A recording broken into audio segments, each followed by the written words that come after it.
Bienvenue à l'aide en ligne pour la version canadienne du logiciel Shearwalls.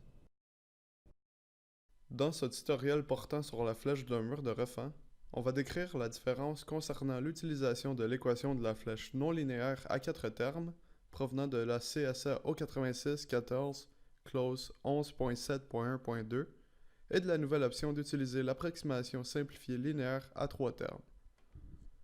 On va également discuter de l'utilité de cette équation à 3 termes et démontrer comment l'utiliser.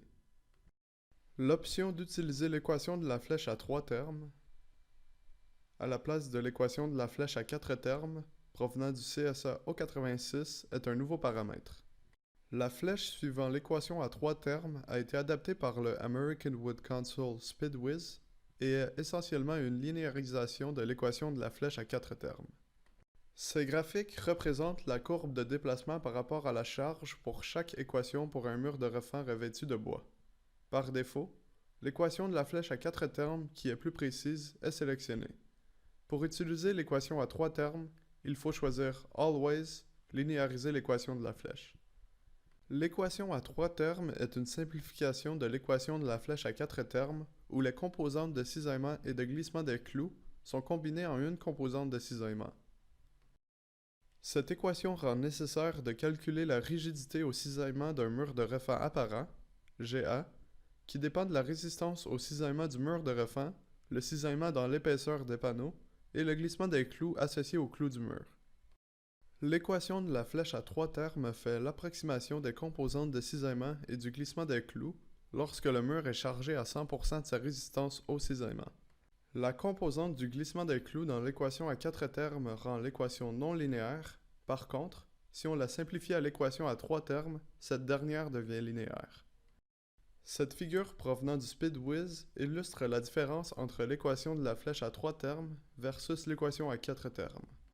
Étant donné que la flèche est calculée suivant des charges selon le niveau de résistance, qui sont approximativement 140% du Allowable Stress Design, la flèche selon l'équation à 3 termes et à 4 termes sera identique lorsque calculée à 100% de la résistance du ASD. Cette figure démontre également que pour les charges sous la capacité de résistance, l'équation à 3 termes approximera une flèche supérieure que l'équation plus précise à 4 termes. Pourquoi est-il utile de linéariser l'équation de la flèche, spécialement d'un point de vue du logiciel? Regardons premièrement ce segment de 4 mètres, résistant au cisaillement, contenant des panneaux structuraux en bois sur la surface externe du mur et une plaque de gypse sur la surface intérieure du mur. Ce tableau compare les résultats obtenus en utilisant l'équation de la flèche à 4 termes versus l'équation à 3 termes.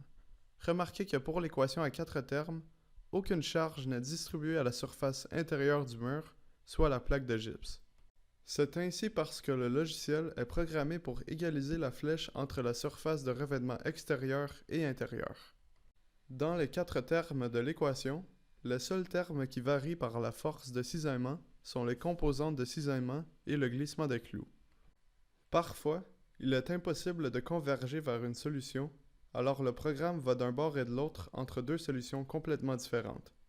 De plus, le terme de glissement pour le gypse est indépendant de la charge, alors que le terme de glissement pour le revêtement en bois dépend de la charge. Ainsi, il n'est pas possible d'égaliser la flèche entre le revêtement en bois et le gypse, alors toutes les charges sont distribuées au revêtement en bois, qui est plus rigide. Ceci étant dit, utiliser l'équation à 3 termes permet d'éviter ce problème, et la charge sera distribuée des deux côtés du mur.